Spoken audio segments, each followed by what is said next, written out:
don't spam people. But actually, I know that it works. Try to catch me howling at the moon.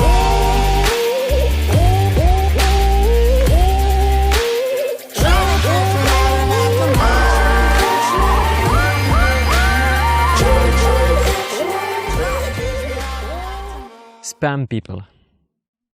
Why you should really be spamming people? Everybody says you shouldn't. I say you should. Let me explain you. So spamming comes from a very negative point. It says that basically you are sending messages to people that are not interested, and you're basically ruining your life, you're ruining their life because you're interrupting them with the messages they don't want. Well, it's true, but not all the time. And also, you can't really start a business without really interrupting people. You have to do that work at the one moment in your business. And my message is really, you should be spamming people. And let's define what is spamming first. So spamming, if you look on YouTube and on Wikipedia and on Google and so on, you will see that it's some kind of really bad food junk that people were using I think it still exists somewhere in the US. We don't have that in Europe. And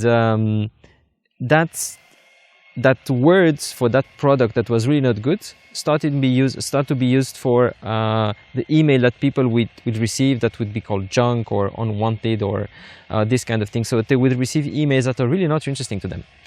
And so the main thing, if you go to the point of what spam is that it's unwanted and not interested. Unwanted, you cannot fight it. If you start a business, you will have to go and talk with people that don't really want you because they don't really know you. So don't fight against that.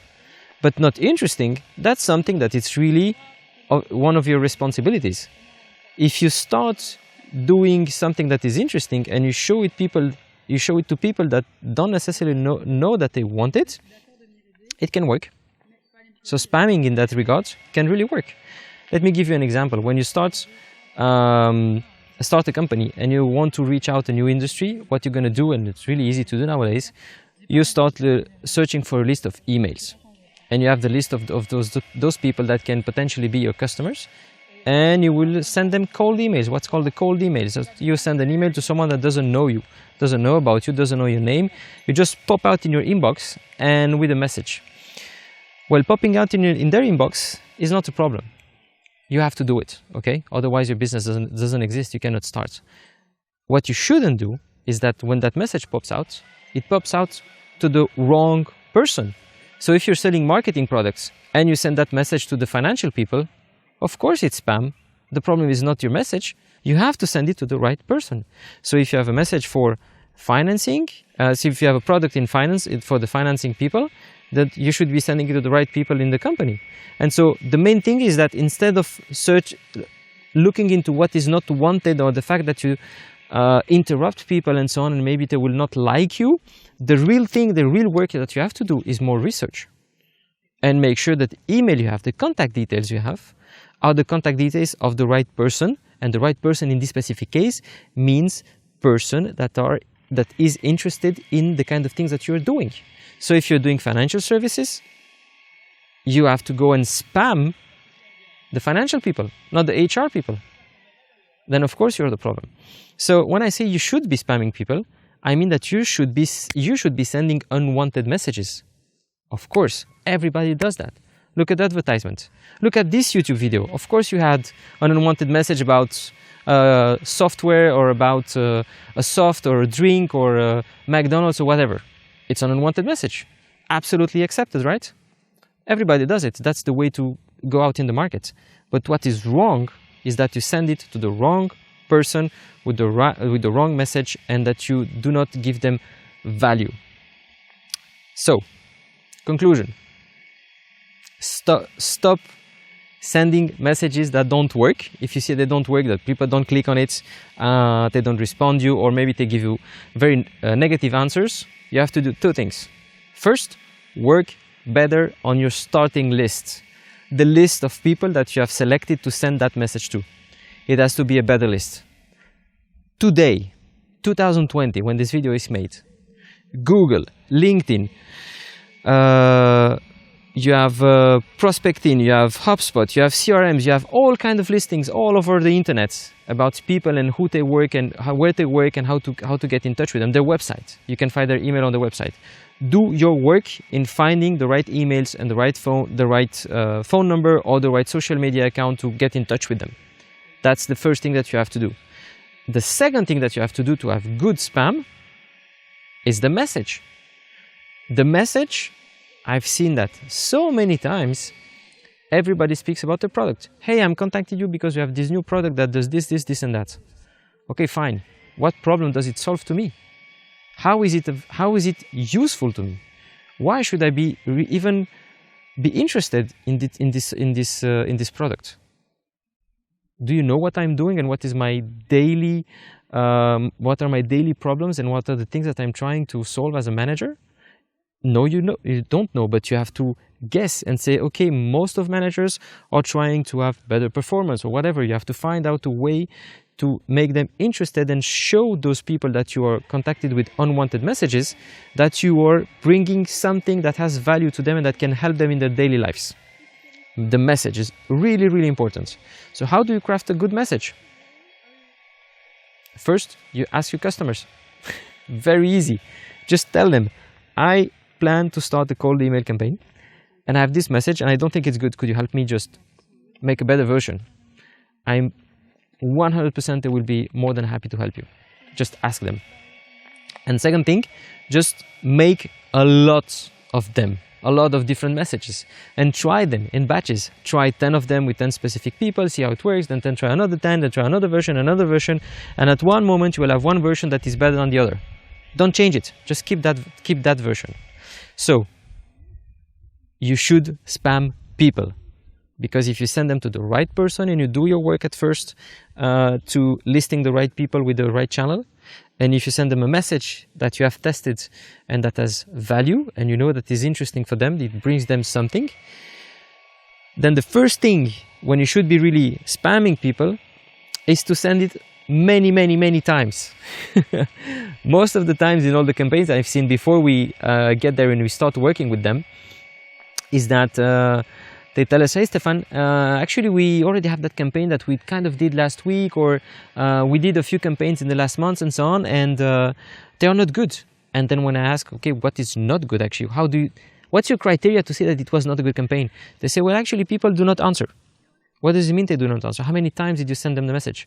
Well, we send them 3 messages. Okay, what are those messages? And then we check the messages and they're like a long text with a lot of information and technical stuff and so on. Nobody wants to read that. It's too long. We don't have time to that. Everybody tries to get our attention. It has to be concise and just maybe 3-4 sentences max. First thing. And also just sending those things, what we've seen when we analyzed our campaigns and we compared them across all our different sectors that we did and with our customers. And you look at actually at how many emails you send in a row, for example, for let's say about 20 weeks.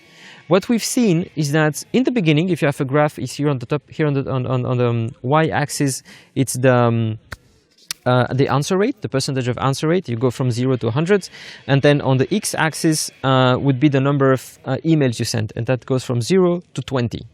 Okay, what we've seen is that in the beginning, the first messages, like the first 3-4 messages, you get a bump, a small bump, and you get about 20%, 30% of people that start answering and interacting in a positive way with the messages you'll be sending. And then after that, when it starts to decrease, the 5th, the 6th message, most companies stop. They say, okay, it doesn't work, so let's go and do another campaign. Let's do something different.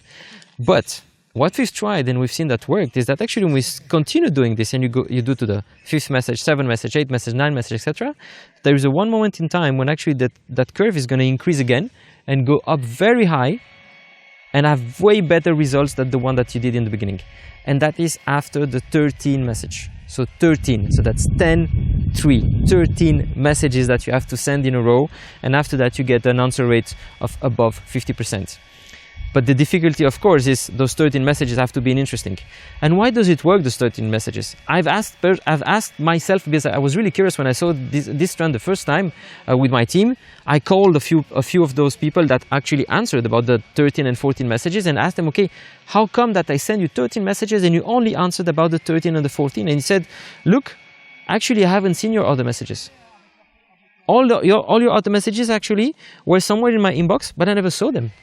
It's only when I saw the last one that you sent, which was in this case the 13th, that I actually realized that there were all the other messages that you sent to me, but I was too busy, or maybe you sent them at the wrong time, or maybe it was too low in my inbox, or maybe there was a rule in my inbox that just put them into spam or whatever. For some reason I didn't see them, but once I saw it, and I saw also that you were trying to connect with me for the last 3 months, well, I said, let's give it a go, and I was interested in a message. So don't quit and continue spamming people, but in the right way, of course, with the right message, right listing, and also do not do not enough tests in the beginning, and just go for 13, 14, maybe 20 messages in a row, and just have that full sequence of 20 messages before you actually start your spamming. So I know it's a bit unconventional to say that. I know you know many companies that are doing spamming and you hate them, and I'm like you. But the thing is that when your preparation is good and you contact someone with a message that makes sense, that is professional, and that feels that you're actually prepared and you have something specific for those people, and you explain why you're contacting them specifically, those people will appreciate you. And also, if you send 1,000 messages or 10,000 messages that are spam and they're not good for content quality, whatever reason, it doesn't matter. It doesn't matter. It's not that much. I think there are billions of emails sent per day, and you're just 10,000, just a very small drop. You have to do that test and see how it works. And in all those tests, you're going to start finding out what works. So start spamming. And I also have many other ideas and many other tests that we did, and many other findings that we had from previous customers and other campaigns that we did. And I think it's interesting for you to start following what we're doing and the kind of cases we're sharing. And for that, there's a really simple way to do it. First is to click on the like button. The second one is to subscribe to the channel. And the third one is to click on the bell to get the notification each time we post a new video, so that you can follow up with us. And also go and search us on social media, all the accounts we have. And if you have any other questions, it would be a pleasure to start exchanging with you and discussing about ideas. See you next time. Sayonara. Try to catch me howling at the moon.